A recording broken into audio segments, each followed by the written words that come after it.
Earlier this week, in a stunning and deeply consequential decision, the U.S. Supreme Court ruled in favor of giving President Trump a clear path to dismantle the Department of Education, striking a blow to nearly 50 years of federal oversight, civil rights enforcement, and student protections in public education.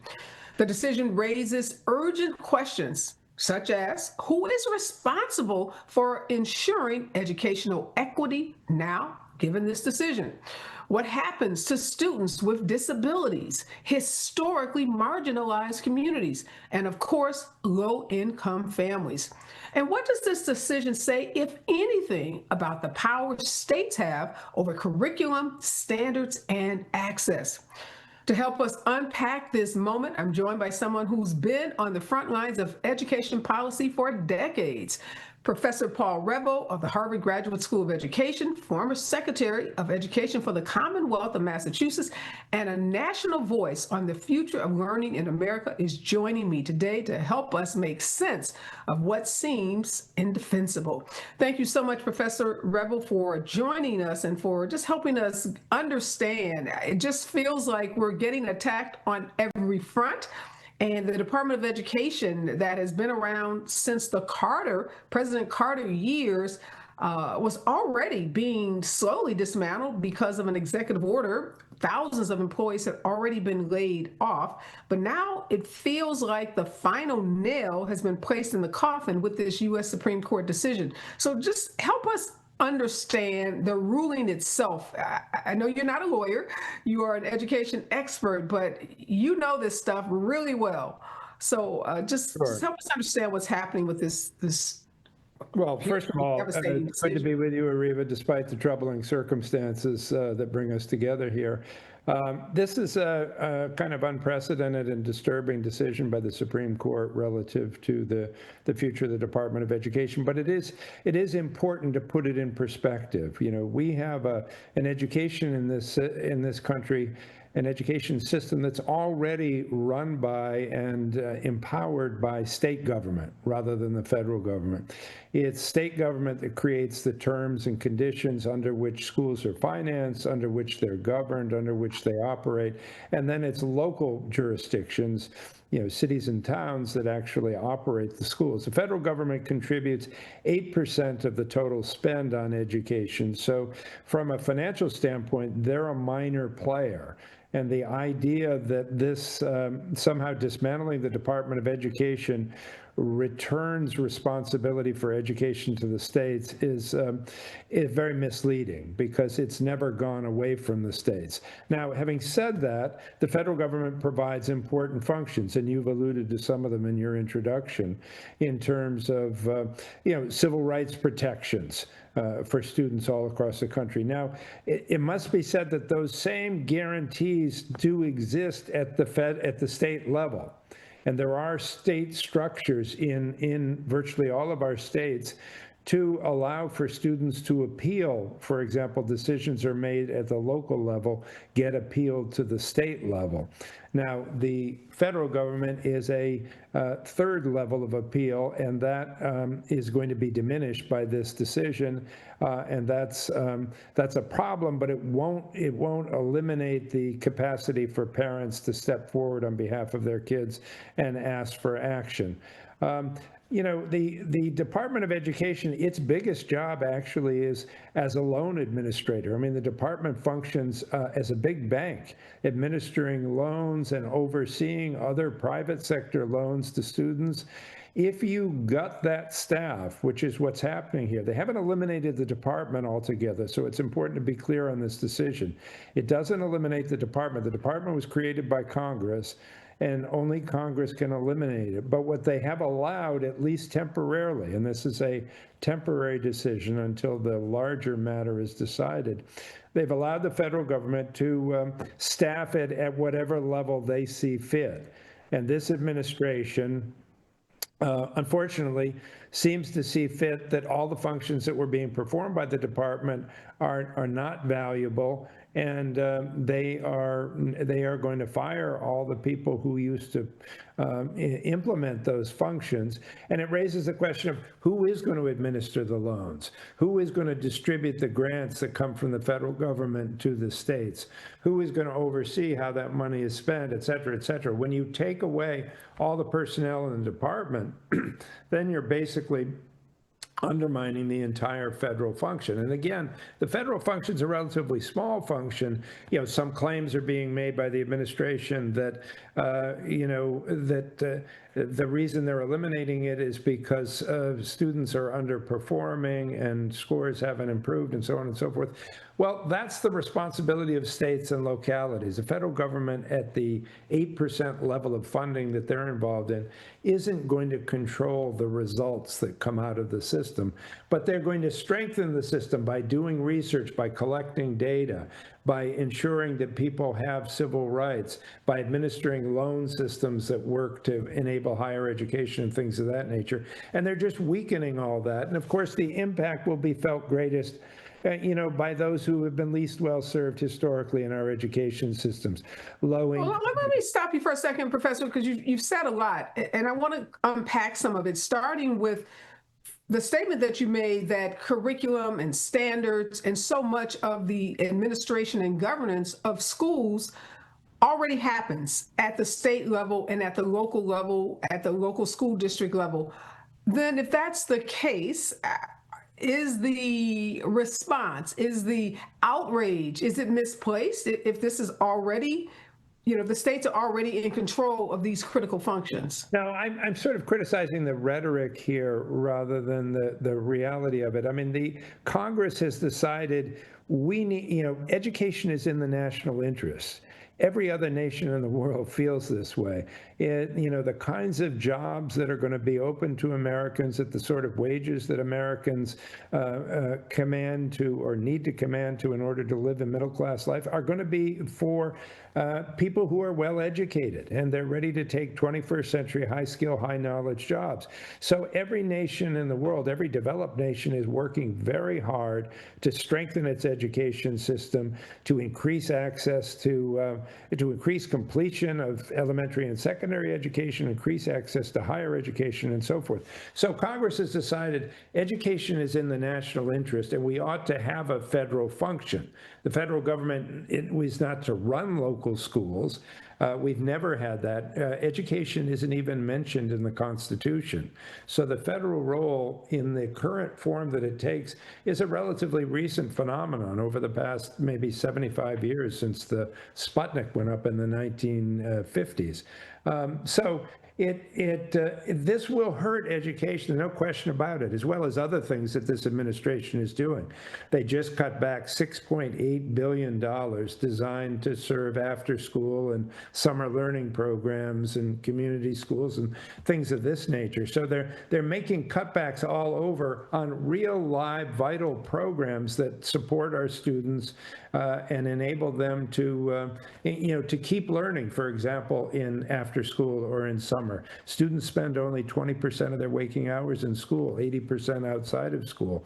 And so this kind of federal support helps fill gaps. The Title I money, now the Title I money is a huge contributor. That's how the 8% of federal support flows to public schools. That is not eliminated by this decision. That money will still have to go out, just as the loans will still have to go out. They're going to have to find other people within federal government to do the administration for these things. So given that, this whole notion that we're eliminating waste and fraud and making government more efficient, it sounds like you're just shifting one set of functions from one department, but yet shifting them to another department. And so are you really achieving any level of efficiency? Well, that's right, and it's misleading. I mean, if you're still going to have to perform these functions, Congress has budgeted for them, and Congress has said these things are important. We have obligations for student loans and federal aid to education, so they'll shift them to other departments and make a big symbolic a kind of spectacle of eliminating the Department of Education with all kinds of rhetoric that isn't really backed up in reality.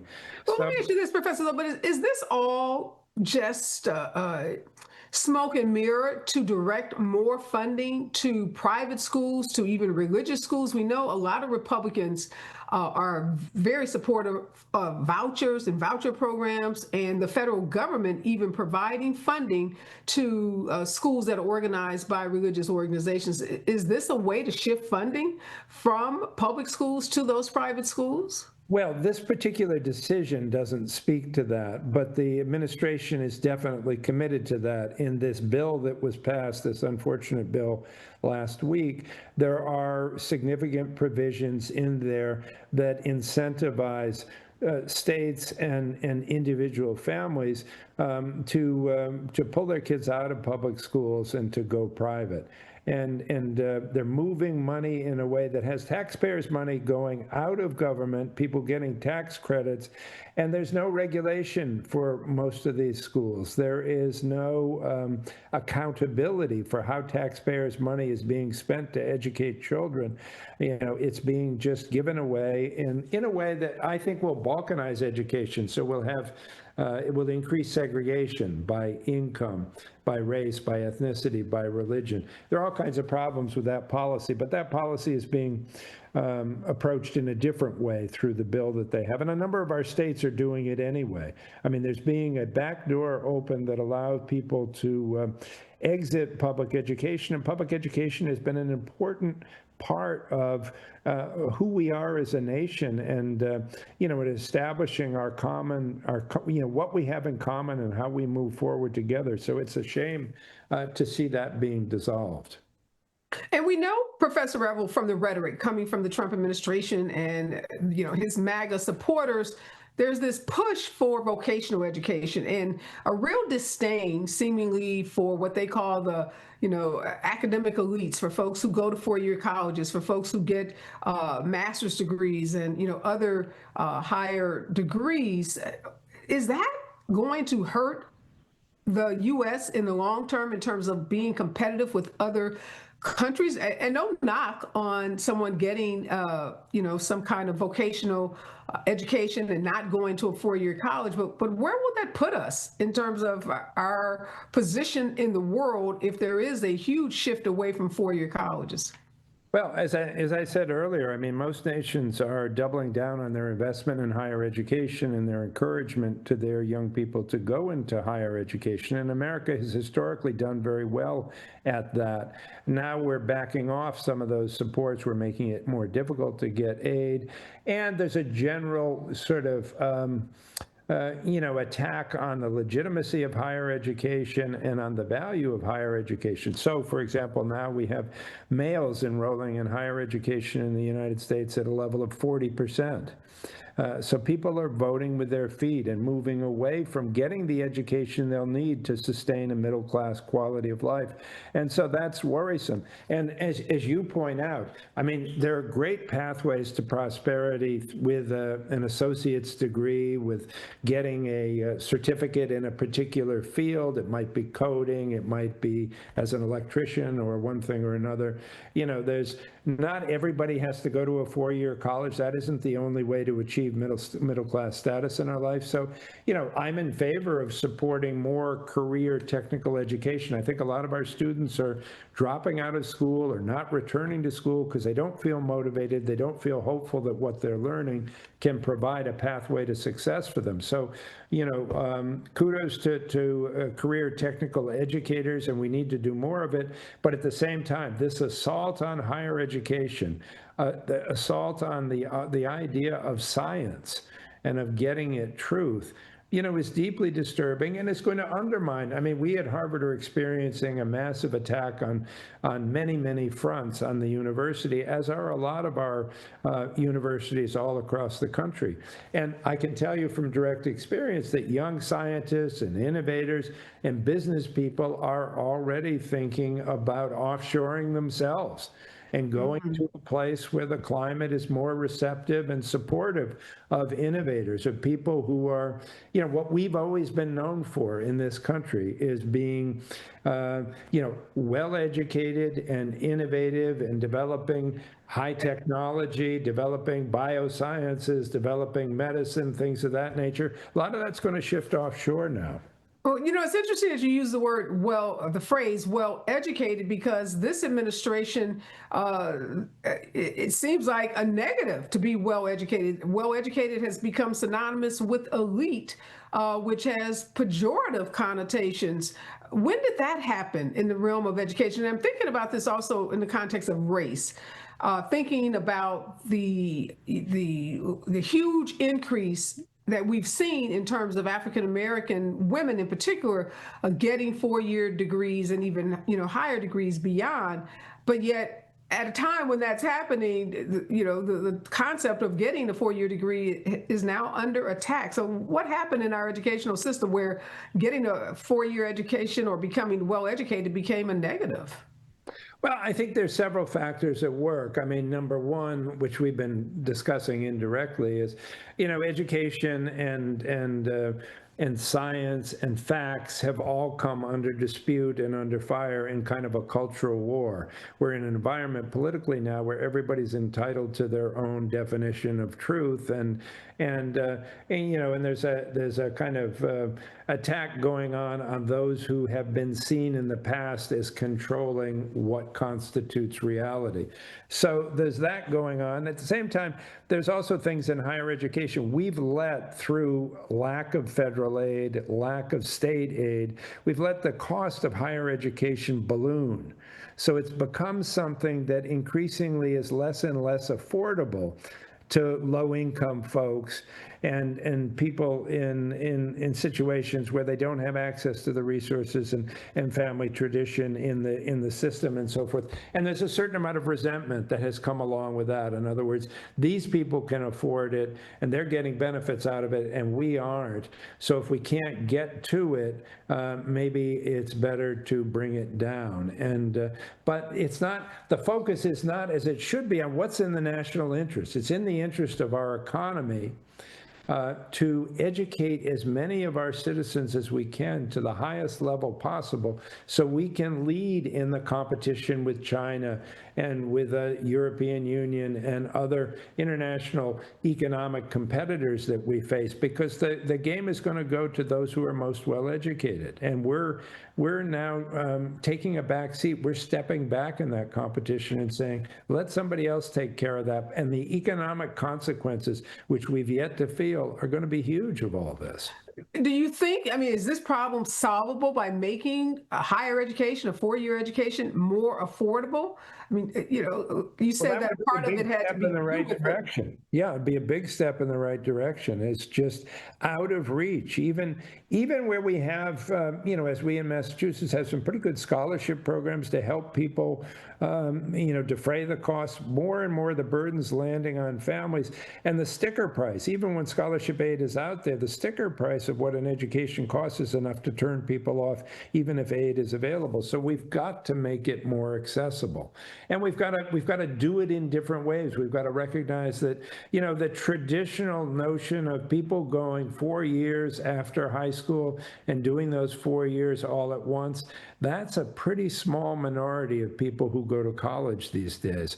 So opening up our universities, using the power of technology to bring people in, to give people part-time education over a period of time, leading to a degree and leading to the kind of certification that will enable them to get quality jobs in the future. All of that's really important, and it's especially important to our low-income and minority communities.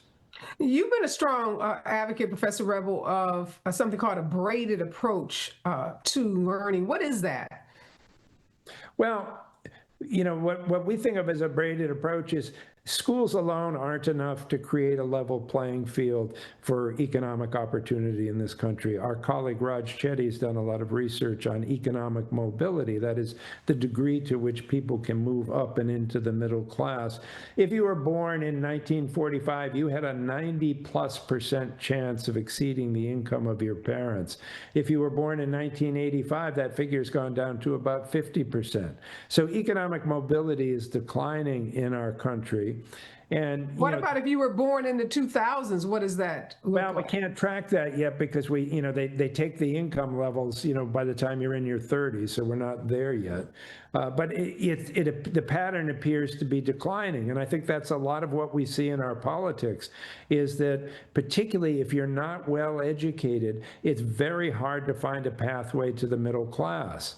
And it used to be back in the industrial economy, when we had relatively low skill, low knowledge jobs, but you could get them on the assembly line at big manufacturing firms, you could make a decent middle class living. And now you can't do that because those jobs have gone offshore, they've been automated, and people feel left behind and they feel angry. And that's part of what our politics is. Well, hold on a second. Part of what the Trump administration is saying is, with these tariffs and with this attack on the Department of Education, we're going to bring those jobs back. You talked about those, factory jobs, those jobs that gave people a pathway to the middle class. Is that realistic, or has that ship just sailed? Is there any notion or any reality of bringing jobs back and putting people in factories and giving them that pathway?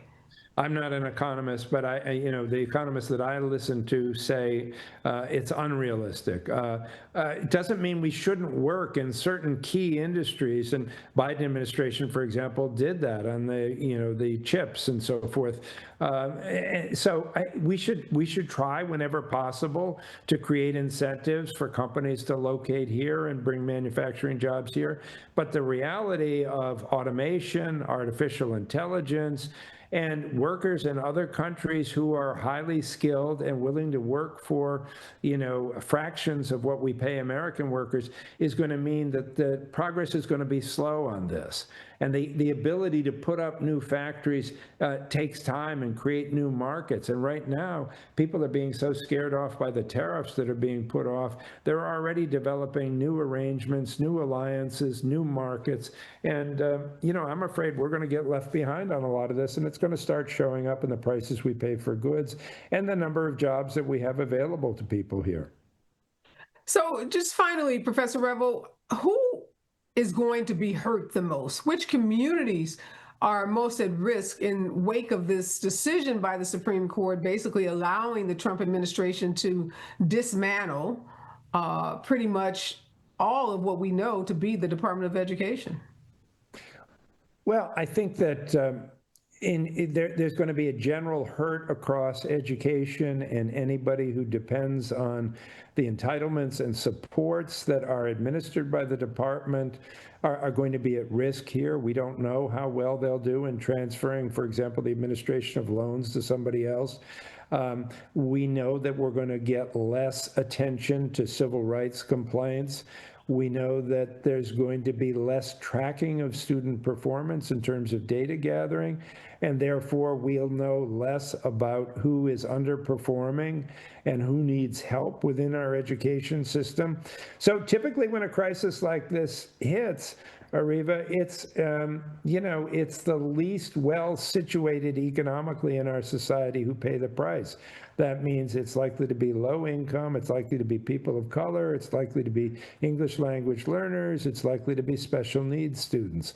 All those categories in a crisis like this are least well prepared to be resilient and to be able to adapt to the changes that are coming down the pike. And that's unfortunate at a time when we should be lifting up folks in those categories and thinking more broadly about what we need to do to get them to be economically mobile.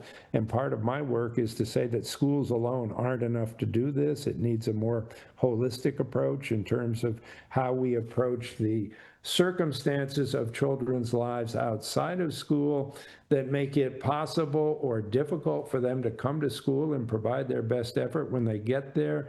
They need health care, they need stable housing, they need a flourishing community, their parents need jobs and stability, so on and so forth. We need a broader, bolder effort to address issues of equity in this country. So we shouldn't put all our eggs in the school basket, but to come back to your question, these kinds of changes and other changes that are coming out of the administration don't bode well for people at the bottom of the socioeconomic ladder. So just finally, Professor Reville, what can everyday people do? What can parents and teachers and advocates who are watching the dismantling of the Department of Education do in this moment? Well, I think people have to stand up and speak out. I mean, I think we shouldn't take this as a given. We shouldn't take this as a forever. This is a swing in the pendulum in terms of our culture and political life. No doubt the pendulum will swing in the other direction, but it will take people paying attention to the leaders we elect, to the policies that our current elected officials are endorsing. They need to hear voices of folks in the field. It isn't ultimately going to be the courts who are going to change this. It's going to be the power of the people as expressed in who they elect as their representatives and how they speak up and speak out and persist in the face of government policies that are harmful to people. Well said, indeed well said. Well, obviously, this is a moment where silence will do more harm. As you just said, Professor Reville, the public, everyday people must engage on this issue. Thank you so much for your insights, your leadership, and your lifetime of work on behalf of students. Obviously, that work is needed now more than ever. Well, thank you, Areva, for your focus on this issue and for a good set of questions and teeing this up for the public. I think it's time that we get active, and I appreciate your paying attention to this. Thank you again.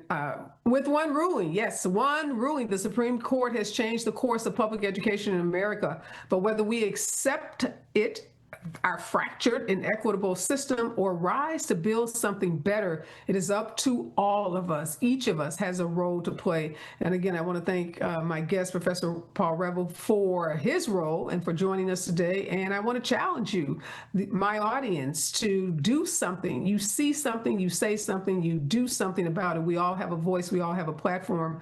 We can use that platform to voice our discuss, and I will call it discuss with what we're seeing happening at the executive level in this country, what we're seeing happening with this administration. And today is the Department of Education. We also know the Housing Department, HUD, is also under attack, our State Department, and so many other departments that provide critical services, critical safety net services for vulnerable communities and vulnerable populations.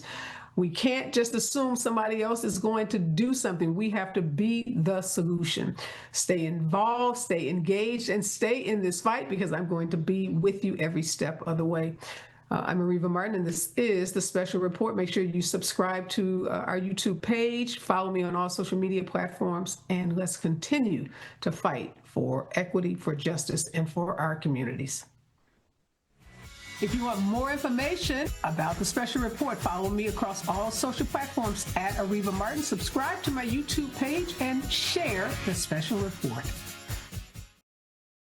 Calling all BIPOC college students, recent college graduates, and clinicians. Here's my story about CORE, a unique workforce development program that is changing lives. My brother is the most caring person you'll ever meet.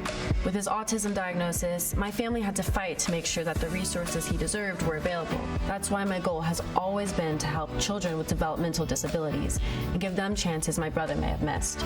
So when I heard about the CORE Fellowship, I knew immediately it was for me. The fellowship opens doors for myself and others like me. The They offer training, a stipend while you're learning, job placement, and they'll pay up to $10,000 of my student loan debt. The Core Fellowship is going to allow me to achieve my life's purpose. They care about me, so I can care about others, like my brother. Visit the website to learn more about the Core Fellowship. Discover your core passion, your power, and your purpose. Apply today.